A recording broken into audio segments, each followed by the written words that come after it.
The next comic is so pale she might turn into ash in this spotlight. Give it up for Briar, Graovac.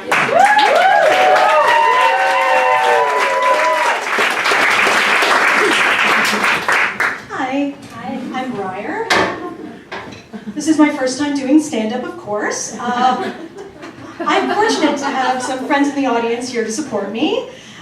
They're less fortunate because they've unwittingly been my comedy lab rats for years and have now paid $5 to see me recite my top 49 Facebook posts. I mostly maintain my friendships online. I rarely see people in real life, like as a public service, because if you can't tell by the way I'm dressed, I am 100% allergic to happiness. Sunny days at the beach make me angry, birthday presents make me cry. I am impossible to be around. I tried to explain this to my father once, and he looked really sad and said, "You know, when you were little, you were such a happy child." And I said, "Yeah, well, Dad, kids are stupid." My favorite target for jokes is myself, which to the point that my friends have told me they sometimes feel unethical laughing with my humor because they think they're just encouraging me to be harder on myself. Unfortunately for them, laughter is involuntary and I am hilarious.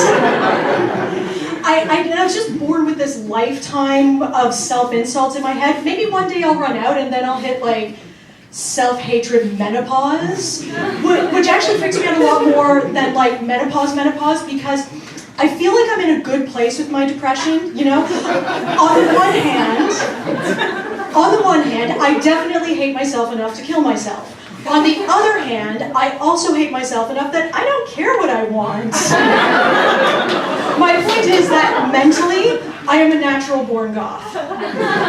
Physically is a little bit of another story. Two problems for me looking goth. One is I have adorable rosy cheeks. If I didn't wear enough makeup to smother a litter of hamsters, I look like the daughter of Cupid and Raggedy Ann.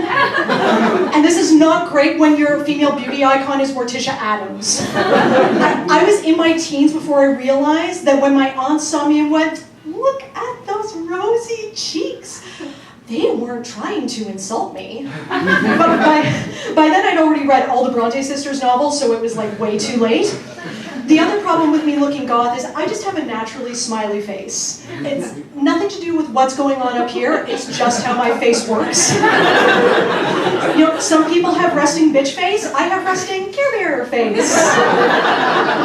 When I go to goth events with cover, they charge me $2 extra at the door. And the weird thing is, when you look friendly, people don't take in any other information about you, which can get weird. I was at a coffee shop a while back, and I was reading a book, and I made the egregious error of making eye contact with a man, and I didn't spit acid in his face right away.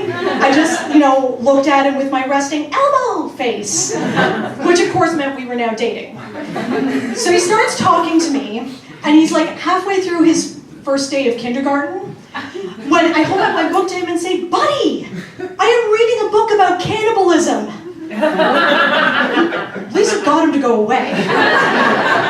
My point is, the whole smiling thing, it's a lot less Disney princess and more like the Joker from Batman. Smile is permanent, it's highly misinformative, and in at least one timeline, I'm definitely a failed comedian and a serial killer.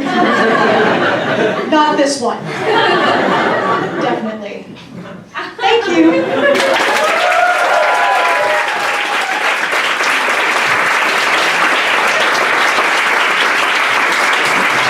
We're going for Briar, everybody.